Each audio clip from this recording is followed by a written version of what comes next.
Hey guys, and welcome back to another YouTube video. In this video I'll be doing the St Kilda vs Sydney game review and going through who went well, who didn't go so well, and how basically we had a couple of premiums go sort of 80s this week. It's already started where both Golden and English in this is recorded on the Saturday morning have both already gone and basically stunk it up with a 83 and a 76 or something like that.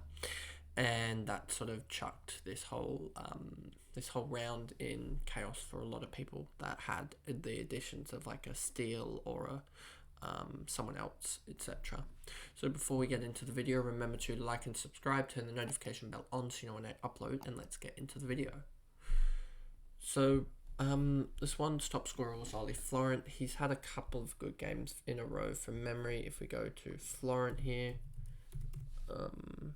I'll make this a little bit bigger. 73 average, 75 last. Oh no, he had a 48 before, and then 76. But he had this 101. That's what I was remembering. And then obviously he had that big game against Port. But other than that, he obviously hadn't done anything, and he's not fancy relevant. Then you got Warner here. Pretty good performance, 97. So I could have picked him, but let's just hope Hayden Young goes over 97, as that would be the choice. Campbell, 94, huge second half from him, and he looks like he's probably locked down his spot. I mean, if we go to Campbell now,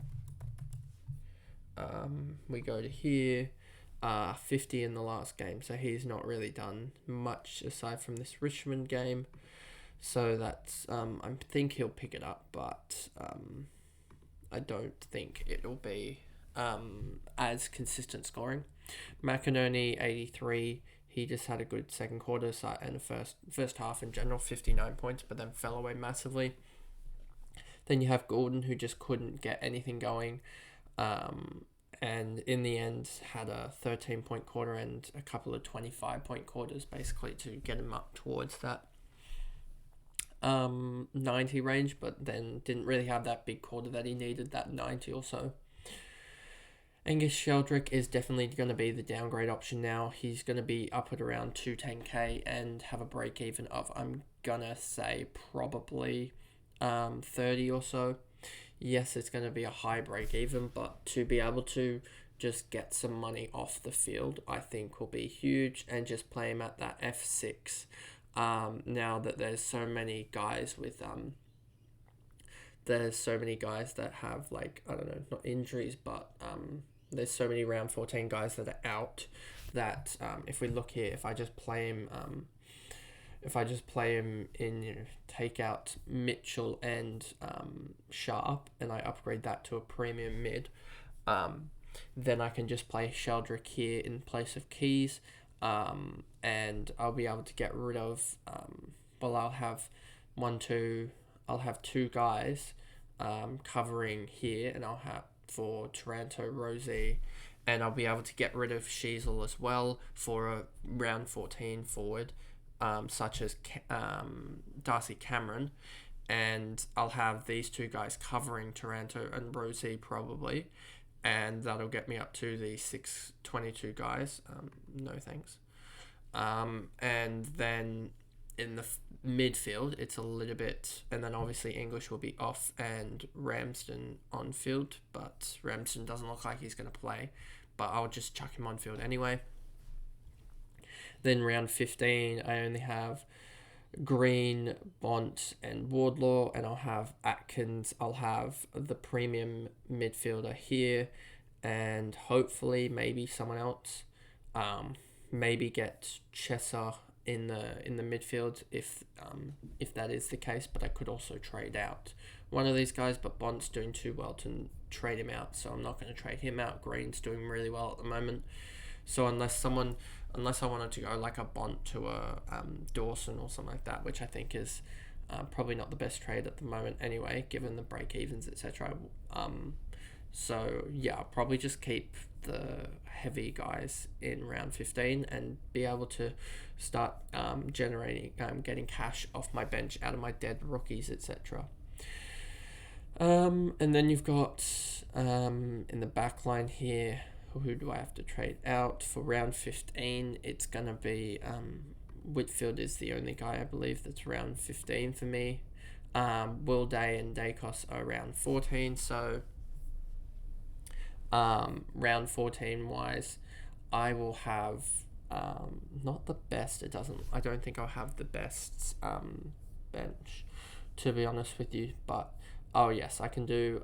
Atkins will be in the midfield, obviously, because of Merritt and Petrarca coming out. So Atkins and the premium midfielder will come in round 14, and I'll stay in the midfield. So round 15. Round 14, I've got Day, who I need to trade out to just a Sinclair or something. Well, a Sinclair and someone else as well. It could be a premium. It could be another midfielder, given that I can just chuck Rory Atkins down back. And so that if that's the case, and then we've got here, obviously, Wilmot, Stewart, so those guys will be in there, and then we'll have Atkins here as well. So, and then Whitfield will be I guess a trade out in round 15. So yeah, that's pretty much it. And I'm just trying to think, I'm hoping Mullins plays, else I'll be down to 21 guys just because I'll have a bench of just non-playing guys. Yeah, so hopefully Mitchell can go large, as well as Sharp's not playing, which kind of sucks, but hopefully we can just get some big scores, and that'll help me out a little bit. As yeah, there's no way I can get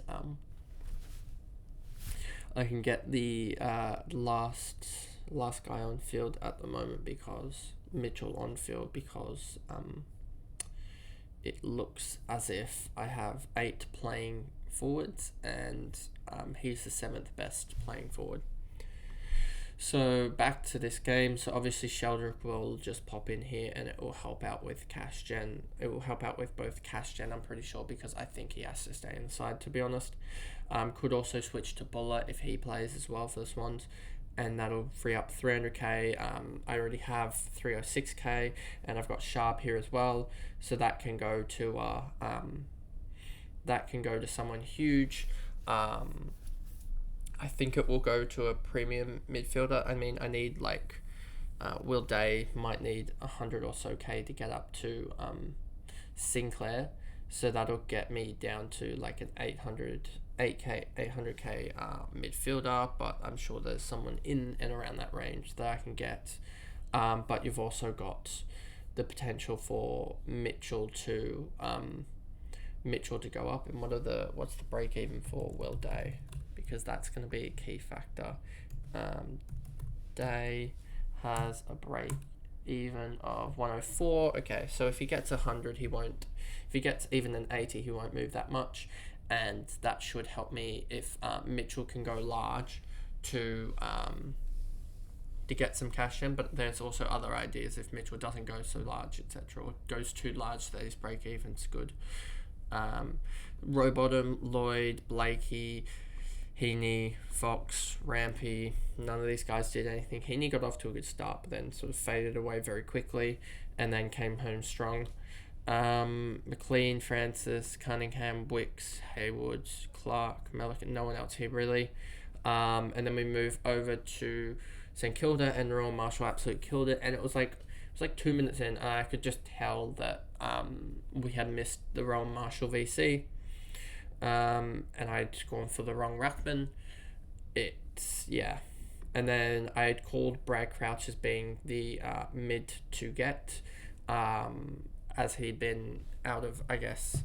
So I think he could also be a mid that we do try and target, because it looks as if he's back to his best. If we go over to here, we go over to Crouch. We go over to here, and we go last 3 105, last 5 99, and he's gone 114 123. I think he's back to his best. Yes, he's had 2 easy matchups, but he's also got this in his next little bit where he should really be absolutely dominating. And I think Crouch currently over Steele is probably a good option. What is going on here? It's just not turning off. Okay. Wanganeen, Malira, 118. Didn't expect that from him. Owen's 107 was absolutely huge in the last quarter, and then Sinclair 107. He won't move that much by my calculations with the break even, so he will probably go up, I think, 2 or 3k, just because these seem to overstate the break even. So I think he'll be about 833k, and hopefully I can bring him in over Will Day, as I think Sinclair is going to turn into a top 6 defender now post bye. He's now 97 average, and that's almost top 6 defender, whereas Will Day is now 94. So hopefully Will Day can just have a good performance against Brisbane to hold his scoring, and then we can trade him out for Sinclair, and I can get a premium midfielder and Angus Sheldrick. I think that should be the plan.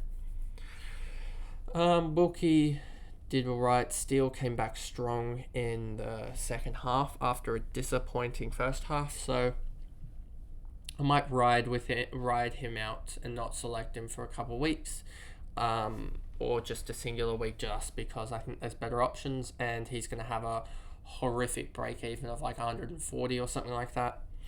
Ross, Butler, Gresham, Woods, Webster, no one else here really. There isn't really anyone at all here that is anything of interest, as no one debuted a rookie or anything in this game. No one has really anyone with a new role. I mean, except for Sheldrick, with that 79, that's interesting. But other than that, it was basically just Goulden failed with 83, and Sinclair 107 evaded the tag. Yeah, Ryan Clark was brought in to tag either Sinclair or Wanganeen Malira. They combined for 62 touches, most on the ground. And yeah, that just wasn't good enough from him, and I expect him to be dropped at this point, as there's no one really for Brisbane to have to, there's no one for him to really have to tag. So I think they will go Parker and Mills in for him, and they'll keep Sheldrick in. Sheldrick might turn into a bad role, but I think it's still better to have Sheldrick there in case he does get that midfield time, as even though he did butcher the ball, he did still score a 79, and that should have him in good stead for break-even wise. So that's basically the game there. And if we go back to the main stream, that's the video there, and I'll see you guys in another video. Thanks, guys. Goodbye.